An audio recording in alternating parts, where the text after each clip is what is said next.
It actually wasn't very long ago. In fact, it was on Friday. I went ice skating on my own, and as I was leaving the ice skating rink, I heard a little voice say, "Hola!" And I looked down, and there was a little Down syndrome girl in like full figure skating outfit with her little figure skating skates on, and she was waving at me, and she was super cute.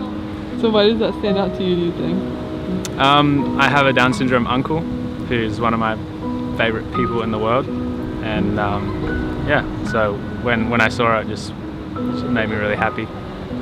One stranger that stood out to me was actually this couple. They were probably in their late 50s. I remember walking to school every morning, well, most mornings, and even on mornings where I wouldn't walk to school, I would drive by because they would always walk past me, and they would just be walking next to each other, whether it was raining, the weather was, even if it was absolute, like, excuse my language, they would always be with each other, always talking every morning. It was when I was in high school, so 3-4 years ago, and I still wonder, like, if they're still walking down that path, if they're still talking to each other. So it was in Phuket Islands in Thailand.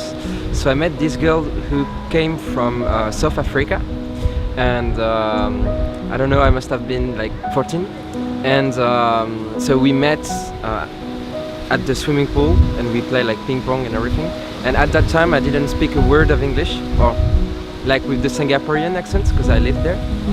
And so she kept on helping me having a better accent, and particularly for 3, the thing with the tongue that we in French we don't do. And so I remember that she kept on telling me, say 3, 3, 3, and I have this in mind. And while we were taking the boat, you have the motor of the boat, which makes a lot of sounds, and I was training myself because I knew that no one around could hear me, and I was like just like 3, 3, 3. And I remember this girl who was pretty as well and really nice, and thanks to her I learned the thing with the tongue to speak English. That's the story. So I was at a grocery store at home, and I was looking at coffee creamer, and a nice gentleman came up to me and told me that my eyes looked beautiful and that I was really pretty, and he made me feel really good about myself. And so, yeah. Why do you think that meant so much to you? Because I have very low self-esteem, and I'm very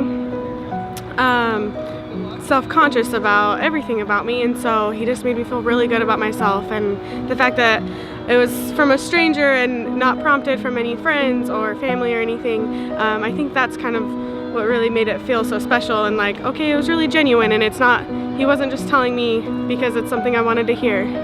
I was in Pompeii, and this older Italian couple was there just as some tourists looking at the Pompeii ruins, and they saw that we were Americans, and they came up to me just out of the blue and they said, "Are you American?"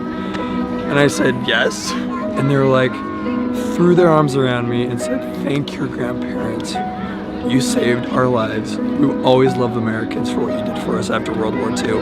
And as a young American, I never really realized the impact that America had on Europe at that time. But that day, the hug from those old people I didn't even know just because we were Americans, to this day has been with me. So I was working in a grocery store, just like heading somewhere to go put something away.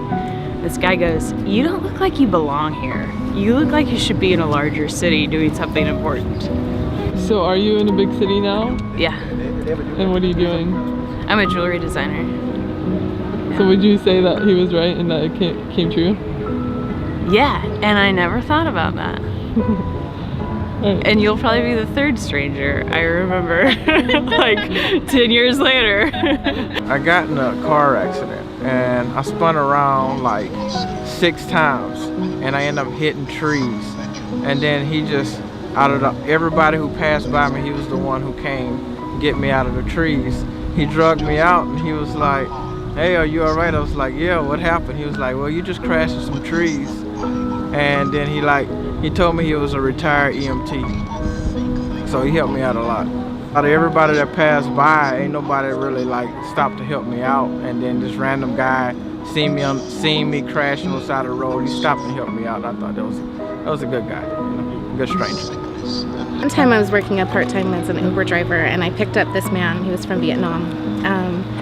somehow, it's been kind of a long time, but I remember him telling me how many people died, Vietnamese died in the Vietnam War, and how he, because of what had happened, he had to go to training, and like right when he was done with training was like the second they stopped the war, so he didn't have to go. And the whole time with this story, he was telling me on the way to where I was taking him to his destination. And he said, you know, sometimes people are very lucky. I was a very lucky man. And he said, sometimes not so lucky. And I was dropping him off at a cancer center. And I don't know why, but it just touched me so much that he shared that with me. And it's always stuck with me. And he was a very lovely man. And I'll always remember him to this day. I just wish that I had stayed with him because I don't think anyone was there with him for his cancer treatment. That's what I wish to this day. It was junior year of high school. I was in Boston in the Logan airport, and I was killing a bunch of time with my parents, so I decided to walk around. And there was this really, really long hallway with a bunch of moving walkways, and there was this lady with her son with like 7 suitcases like running from one side to the other, and I wasn't doing anything, so I was like running along the moving walkway, and I asked her if she needed any help, and she didn't speak English very well, but I was like carrying her bags, and then I just tried to like make conversation, and she was saying that her family, her mom had like just passed away, so she was going to visit. So that kind of like resonated with me because you really never know what everyone's going through until you like start the conversation. So I actually wrote my college essay about that, and I'm in college now, so it worked out, right? It's kind of crazy because there's this very specific emotion where like you could be surrounded by, especially in college, you're surrounded by so many people in the same stage of life as you, but it's so easy to feel lonely. You definitely feel some sort of hope when you realize that everyone has so many different stories that you don't get to hear until you start the first conversation. So I love talking to strangers. This is what we're doing now, right? Yeah. It's hard to take the first step to start a conversation, but I think it's really important to do it in the first place. There you go. I agree. Yeah. 3 days ago, I was on an airplane. This man offered me $100 to switch seats with him, and I didn't. So, the most memorable, most recent. That's it. Why do you think it's memorable? Because no one ever offers me money to do things.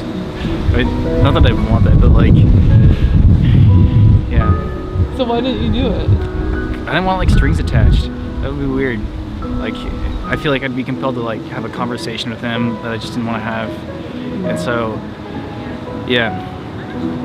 I was doing Peace Corps in Guatemala, and for some reason I was really late in getting to my bus to take me to my little village.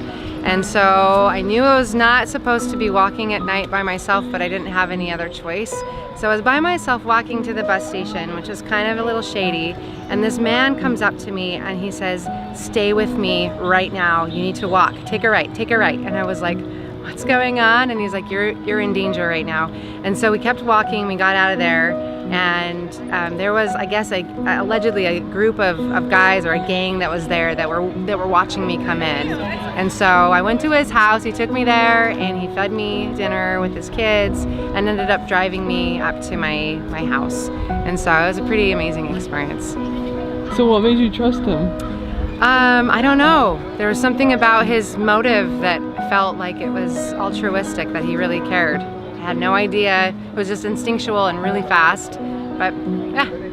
This girl I met on the airplane, she was blind, and she couldn't see outside at the sky and the sunset that was going on, but she felt the heat of it, so she would just ask me what it looked like, so I had to describe it to her. So I remember her because I appreciate sight because of her.